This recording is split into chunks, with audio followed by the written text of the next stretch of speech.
नमस्कार दोस्तों, आइए जानते हैं बिहार के नगर पंचायत जिला क्षेत्र के ताजा और बड़ी खबरें। केंद्र सरकार और बिहार के मुख्यमंत्री श्री नीतीश कुमार जी ने वर्तमान समय 2026 में कौन कौन से नए योजना और कौन कौन से नए बड़े नियम ला रहे हैं, एक एक करके विस्तार से आपको हम बताने जा रहे हैं। साथ ही साथ देश दुनिया के खबर की अपडेट। तो दोस्तों, वीडियो को अगर आप सब्सक्राइब नहीं कर रहे हैं तो वीडियो को सब्सक्राइब कर लीजिए, चैनल को एक लाइक कर दीजिए और दोस्त अपने रिश्तेदारों को भी शेयर कर दीजिए ताकि एक भी नए योजना और नए नियमों के बारे में उनसे भी छूट न जाए। आप यह वीडियो किस जिला किस शहर से देख रहे हैं कमेंट करके बताइए। तो चलिए देखते हैं अगली बड़ी खबर। नमस्ते बहनों, मुख्यमंत्री महिला रोजगार योजना के अंतर्गत स्वरोजगार का सपना देख रही आप सभी महिलाओं के लिए यह अंतिम चेतावनी और अवसर है। जिन बहनों को अभी तक 10,000 रुपए की पहली किस्त नहीं मिली है वे तुरंत सचेत हो जाएं। यदि आप इस चरण में चूक गईं तो भविष्य में मिलने वाली 2 लाख रुपए की बड़ी सहायता भी रुक सकती है। अपनी आवेदन की त्रुटियों को सुधारने के लिए तुरंत अपनी जीविका दीदी या ग्राम संगठन से संपर्क करें। आत्मनिर्भर बनने की दिशा में यह आपका सबसे महत्वपूर्ण कदम है। देर न करें। जहानाबाद जिले में सार्वजनिक वितरण प्रणाली को मजबूत करने के लिए नई पीडीएस दुकानों के आवेदन की अंतिम तिथि 10 फरवरी से बढ़ाकर 24 फरवरी कर दी गई है। इससे अधिक योग्य आवेदक प्रक्रिया में शामिल हो सकेंगे। कुल 94 नई दुकानें शहरी और ग्रामीण क्षेत्रों में प्रस्तावित हैं, जिससे उपभोक्ताओं को राशन वितरण में सुविधा मिलेगी और मौजूदा दुकानों पर दबाव कम होगा। आदरणीय साथियों, भारत सरकार की ई श्रम पहल के तहत अब असंगठित क्षेत्र के श्रमिकों के लिए 3,000 रुपए मासिक पेंशन का प्रावधान है। यह लाभ प्रधानमंत्री श्रम योगी मानधन योजना के जरिए मिलता है।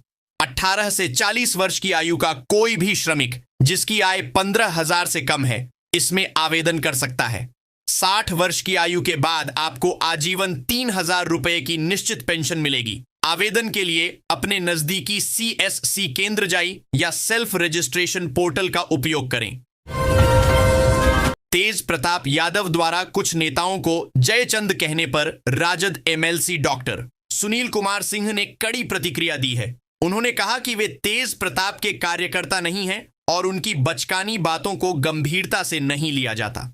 डॉक्टर सिंह ने लालू यादव के प्रति अपनी निष्ठा दोहराई और कहा कि वे तेजस्वी यादव के नेतृत्व में काम कर रहे हैं। उन्होंने चेतावनी दी कि पार्टी पर कीचड़ उछालने वालों को बर्दाश्त नहीं किया जाएगा। आज मैं आपके लिए एक बहुत बड़ी खुशखबरी लेकर आया हूं। सरकार की बिजली बिल माफी योजना अब गरीब और मध्यम वर्गीय परिवारों के लिए वरदान साबित हो रही है। इस योजना के तहत अब आपको 300 यूनिट तक मुफ्त बिजली मिलेगी। इसका सीधा मतलब है महंगाई के इस दौर में आपके घर के बजट में बड़ी राहत। अब आपको भारी भरकम बिजली बिलों की चिंता करने की जरूरत नहीं है। सरकार का यह कदम हर घर को रोशन करने और आर्थिक रूप से सशक्त बनाने की दिशा में एक क्रांतिकारी पहल है। भोजपुर जिले के बिहिया में नई चीनी मिल स्थापित करने की तैयारी तेज हो गई है। जिलाधिकारी ने स्थल चयन कर गन्ना उद्योग विभाग को रिपोर्ट भेजी है। यह परियोजना 7 निश्चय 3 का हिस्सा है, जिससे 2,000 से अधिक लोगों को रोजगार मिलेगा। गन्ना किसानों की आय दोगुनी होने की उम्मीद है, क्योंकि खेती का रकबा 80,000 एकड़ तक बढ़ सकता है, जिससे क्षेत्र में मिठास लौटेगी। नमस्ते किसान भाइयों और बहनों, आज हमारे अन्नदाताओं के लिए बड़ी खुशखबरी है। KCC किसान कर्ज माफी योजना के तहत सरकार ने किसानों को बड़ी राहत देते हुए 2 लाख रुपए तक का कर्ज माफ करने का निर्णय लिया है। यह कदम उन किसानों के लिए उम्मीद की नई किरण है जो लंबे समय से आर्थिक तंगी और पुराने कर्ज के बोझ तले दबे थे। इस योजना का मुख्य उद्देश्य आपको कर्ज मुक्त कर खेती के प्रति पुनः प्रोत्साहित करना है। अब आप बिना किसी मानसिक तनाव के अपनी अगली फसल की तैयारी कर सकते हैं। भागलपुर में किसान आधुनिक ड्रोन तकनीक अपना रहे हैं, जिससे खाद और कीटनाशक का छिड़काव तेजी से हो रहा है। रब्बी सीजन में अब तक 600 एकड़ में ड्रोन से छिड़काव हुआ है। सरकार 50% सब्सिडी के साथ ड्रोन किराए पर उपलब्ध करा रही है, जिससे किसानों को समय, लागत और श्रम की बचत हो रही है। ऑनलाइन आवेदन कर किसान इस योजना का लाभ उठा सकते हैं। केंद्र सरकार ने कैमूर जिले में मछली पालन और संबंधित व्यवसायों को संगठित करने के लिए नेशनल फिशरीज डिजिटल प्लेटफॉर्म पर पंजीकरण अनिवार्य किया है। इससे मत्स्य व्यवसायियों को डिजिटल पहचान पत्र मिलेगा और सरकारी योजनाओं का लाभ मिल पाएगा। पंजीकरण पंचायतों में शिविरों और सीएससी पर निःशुल्क हो रहा है। प्रधानमंत्री मत्स्य किसान समृद्धि योजना के तहत वित्तीय सहायता भी मिलेगी। जिले में 9,000 के लक्ष्य के मुकाबले 3,971 पंजीकरण हुए हैं। होली के करीब आते ही दिल्ली, मुंबई जैसे महानगरों से सहरसा लौटने वाले यात्रियों की संख्या बढ़ गई है। फरवरी अंत से मार्च की शुरुआत तक प्रमुख ट्रेनों में स्लीपर और एसी कोचों में लंबी वेटिंग लिस्ट है, जिससे यात्रियों को परेशानी हो रही है। वैशाली एक्सप्रेस सहित कई ट्रेनों में सीटें पूरी तरह भर चुकी हैं। कोसी क्षेत्र के लिए विशेष होली ट्रेनें चलाने की मांग की गई है। कीमती धातुओं के बाजार में पिछले एक हफ्ते से जारी अस्थिरता ने निवेशकों और ग्राहकों को हैरान कर दिया है। हाल ही में रिकॉर्ड ऊंचाई को छूने वाले सोने और चांदी के भाव अचानक जमीन पर आ गए हैं। वैश्विक आर्थिक बदलावों और अमेरिकी फेडरल रिजर्व के नेतृत्व में होने वाले फेरबदल की खबरों के बीच भारतीय बाजारों में भी बड़ी गिरावट दर्ज की गई है। पिछले 7 दिनों में घरेलू स्तर पर सोना करीब 4,000 रुपए और चांदी 65,000 रुपए तक सस्ती हुई है। महंगाई से राहत, रसोई में बरकत। आदरणीय साथियों, आज हमारे लिए एक बहुत बड़ी खुशखबरी है। साल 2026 की शुरुआत के साथ ही आम जनता को रसोई के बजट में बड़ी राहत मिली है। पिछले कुछ समय से आसमान छू रहे सरसों और रिफाइंड तेल के दाम अब काफी कम हो गए हैं। बाजार में सरसों तेल और रिफाइंड की कीमतों में 10 से 15 रुपए प्रति लीटर तक की गिरावट दर्ज की गई है। सरकार के प्रयासों और नई फसल की आवक से यह संभव हुआ है। अब गृहिणियों को रसोई चलाने में आसानी होगी और आम आदमी की जेब पर बोझ कम होगा। यह सस्ता तेल हमारी खुशियों में नए रंग भरेगा। धन्यवाद। बक्सर में 15 फरवरी को महाशिवरात्रि श्रद्धापूर्वक मनाई जाएगी, जिसके 2 दिन बाद 17 फरवरी को भौमवती अमावस्या है। इस दौरान गंगा स्नान, विशेष पूजन, शोभा यात्रा और मुंडन संस्कार जैसे धार्मिक कार्यक्रम होंगे। आचार्य अमरेंद्र कुमार शास्त्री के अनुसार फाल्गुन मास की कृष्ण चतुर्दशी को पड़ने वाली महाशिवरात्रि का विशेष महत्व है और निषिद्ध काल में पूजन सर्वश्रेष्ठ माना गया है। यह संयोग बच्चों के मुंडन के लिए भी शुभ है, जिससे शहर में भारी भीड़ की उम्मीद है। भागलपुर में एक निजी गाड़ी जिस पर रंगबाज लिखा लाल नेम प्लेट लगा था, 3 घंटे तक शहर की सड़कों पर बेरोकटोक घूमती रही। सुजागंज कार्मिक संघ के प्रतिनिधि प्रतीक झुनझुनवाला ने इसे वीआईपी संस्कृति के खिलाफ प्रतीकात्मक विरोध बताया।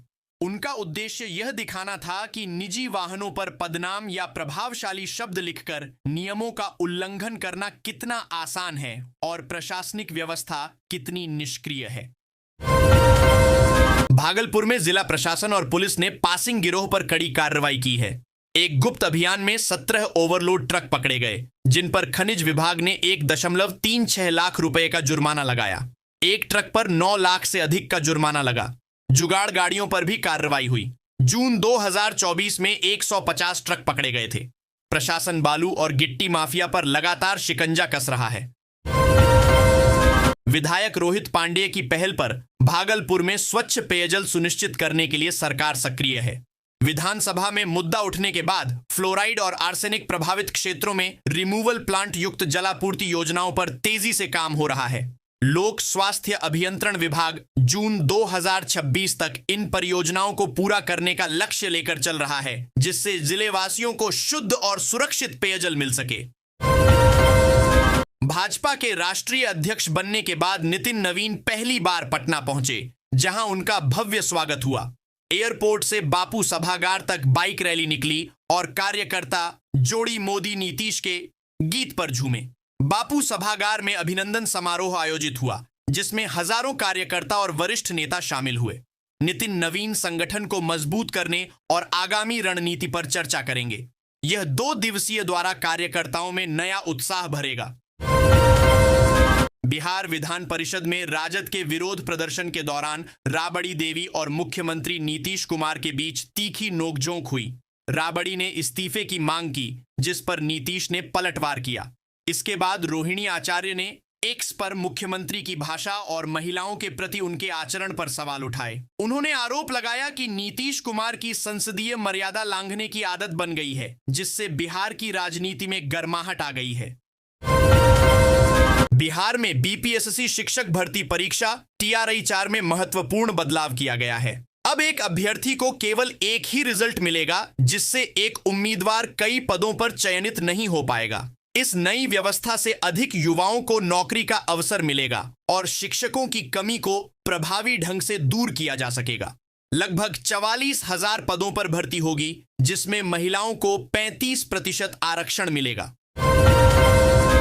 केंद्रीय मंत्री जीतन राम मांझी ने बोधगया में 2026 से 27 के केंद्रीय बजट को आत्मनिर्भर भारत की दिशा में मजबूत कदम बताया।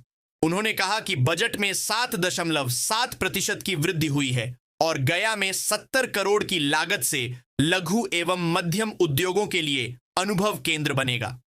मांझी ने पप्पू यादव की गिरफ्तारी पर भी प्रतिक्रिया दी और अमेरिकी टैरिफ कटौती के लिए डोनाल्ड ट्रंप को धन्यवाद दिया। बजट में रोजगार सृजन और पर्यटन विकास पर जोर दिया गया है। मुजफ्फरपुर में आधार कार्ड बनवाने और सुधारने में लोगों को भारी परेशानी हो रही है।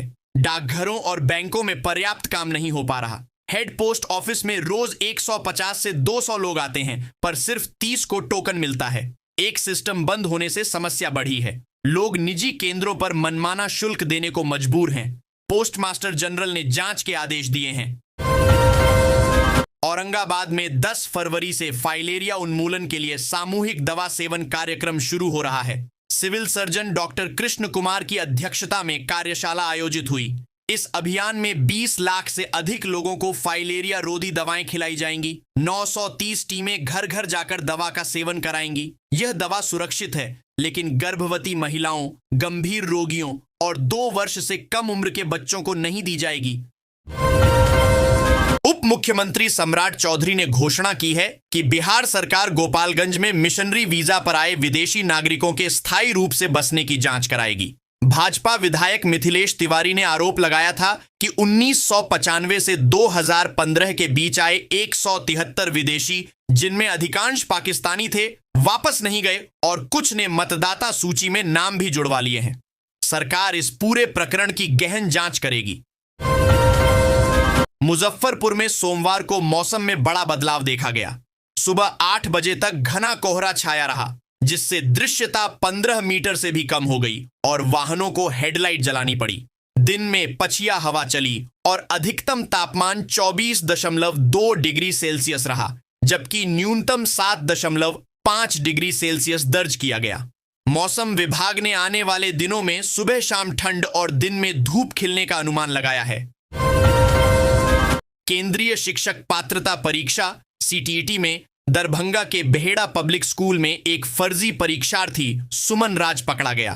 वह नालंदा के साहिल कुमार की जगह परीक्षा दे रहा था। वीक्षकों को संदेह होने पर पूछताछ में उसने अपना अपराध कबूल किया। केंद्राधीक्षक ने बेहेड़ा थाने में प्राथमिकी दर्ज कराई है और पुलिस आगे की कार्रवाई कर रही है।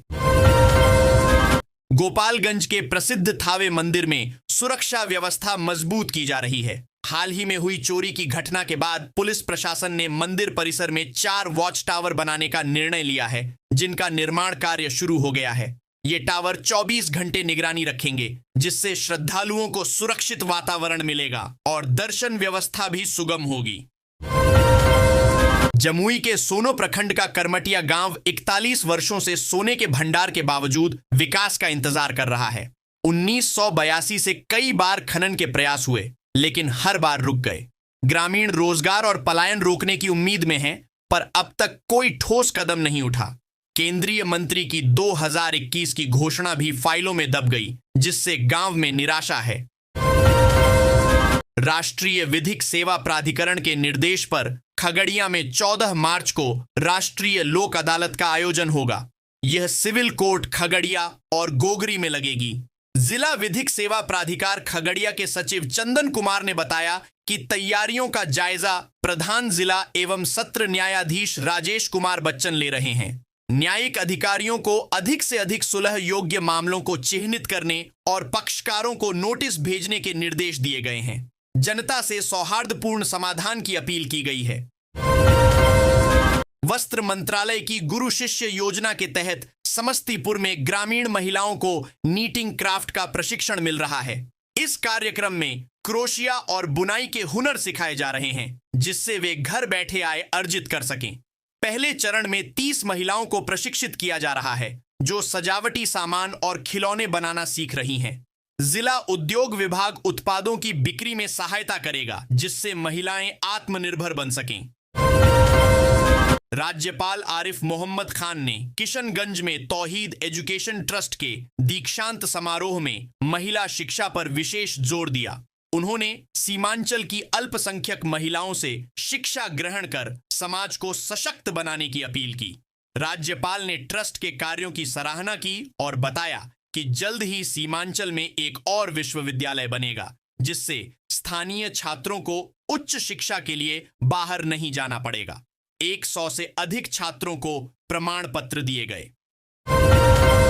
राज्यपाल आरिफ मोहम्मद खान ने किशनगंज में इमाम बुखारी यूनिवर्सिटी के दीक्षांत समारोह में शिरकत की। उन्होंने शिक्षा, मेहनत और मानवीय मूल्यों पर जोर दिया, साथ ही महिलाओं की प्रगति और मुस्लिम छात्राओं को आगे बढ़ने के लिए प्रेरित किया।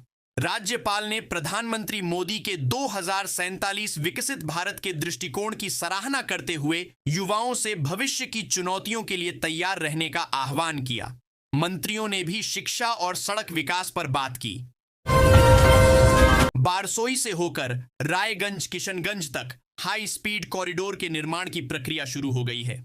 राष्ट्रीय राजमार्ग प्राधिकरण NHAI ने गुरुग्राम की एक कंपनी को इसका विस्तृत परियोजना रिपोर्ट DPR तैयार करने का निर्देश दिया है। यह कॉरिडोर पश्चिम बंगाल और बिहार को जोड़ेगा, जिससे व्यापार, रोजगार और आवागमन में वृद्धि होगी। मनिहारी, कटिहार में चिल्ड्रेन पार्क का सपना 10 साल बाद भी अधूरा है। 2016 से 17 में 82 लाख से अधिक का आवंटन हुआ था, लेकिन भूमि चयन और टेंडर प्रक्रिया के बाद भी काम शुरू नहीं हुआ। अब टेंडर रद्द कर दिया गया है और चयनित भूमि को अनुपयुक्त बताया जा रहा है। बच्चों के लिए पार्क का इंतजार जारी है, जबकि जिनके लिए यह बनना था वे अब बड़े हो चुके हैं। बंगाल के दक्षिण 24 परगना के कुलतली में तृणमूल और भाजपा समर्थकों के बीच झड़प हुई, जिसमें 2 लोग गंभीर रूप से घायल हो गए। दोनों पक्षों ने स्थानीय थाने में शिकायत दर्ज कराई है। रेल मंत्री अश्विनी वैष्णव ने पश्चिम बंगाल सरकार से राज्य में रेलवे परियोजनाओं को पूरा करने के लिए सहयोग का आग्रह किया। उन्होंने स्यूडी और कुमारपुर में 2 ओवरब्रिज का उद्घाटन किया और आसनसोल बोकारो MIMU ट्रेन को हरी झंडी दिखाई। वैष्णव ने कोलकाता मेट्रो के चिंगरी घाटा खंड में देरी पर चिंता जताई और कहा कि भूमि की अनुपलब्धता के कारण कई परियोजनाएं रुकी हुई हैं। उन्होंने बंगाल के विकास के लिए धन की कमी न होने का आश्वासन दिया।